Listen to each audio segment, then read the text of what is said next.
Di belakangnya Ahmad ibnu Hambal. Imam Ahmad ibnu Hambal siapa? Ummun salihah, ibu yang salihah, yang luar biasa.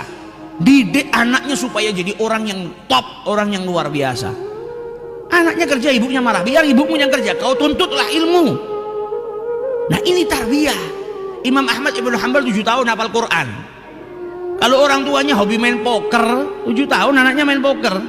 Main gafleh, ya main gafleh. Ibunya solehah, 7 tahun anaknya sudah hafizul Quran.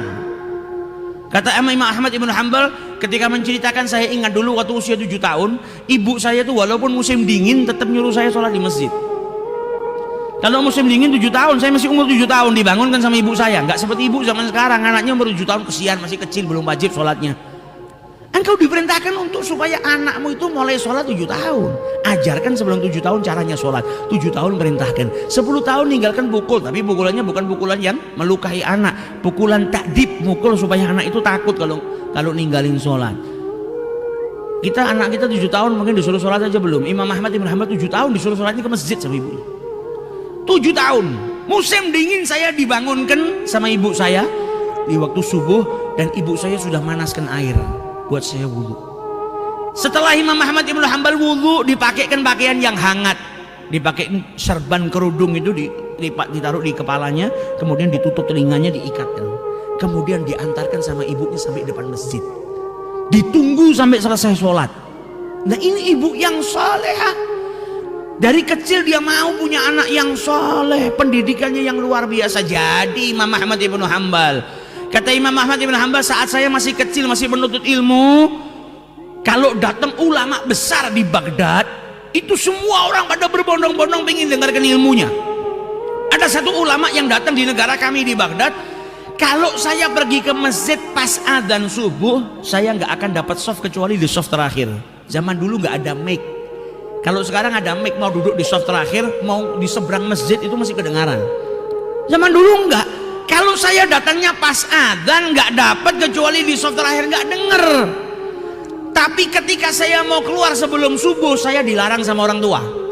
Ibu saya khawatir, nah ini masih jam 3, kau keluar sekarang petang, lewat padang pasir nanti ada binatang buas. Saya khawatir. Padahal dia kepingin betul untuk hadir majelisnya orang alim ini, mendengarkan ilmunya Rasulullah Sallallahu Alaihi Wasallam.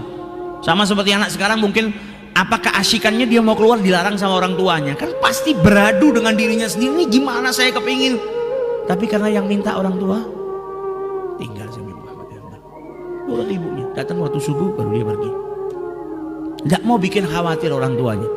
Kata Imam Ahmad ibn Hanbal, sampai suatu ketika saya waktu masih kecil, masih menuntut ilmu, datang juga orang alim ke kota kami, kita mau belajar, karena saat itu air yang ada di sungai itu meluap, jadi naik ke atas lah, rob, kalau zaman sekarang rob. Nah kalau rob itu kan kali sama jalan kadang nggak kelihatan, tutup air semua, dan arusnya deras. Maka ibu saya kata Imam Ahmad bin Hanbal ngasih wasiat, kalau nanti sampai kau dapatin air itu luber, air sungai itu sampai keluar, maka jangan kau seberangi, tunggu. Ibunya takut, namanya ibu kan khawatir. Tapi kalau nggak cepet-cepet berangkat, nggak cepet sampai sana, ya tadi masalahnya dapat soft yang paling terakhir. Ini ulama yang ngajar yang hadir ribuan, soft paling terakhir, nggak dengar apa-apa. Ketika sampai di jalan, dia dapetin betul sungainya rob, airnya deras, dia bisa ngelewatin. Bahkan sahabatnya yang lain lewatin itu. Kemudian Imam Ahmad ibn Hanbal punya sahabat namanya Yahya. Kata Yahya, Ahmad, kau nggak mau pingin jalan cepat supaya dapat tempat di sana?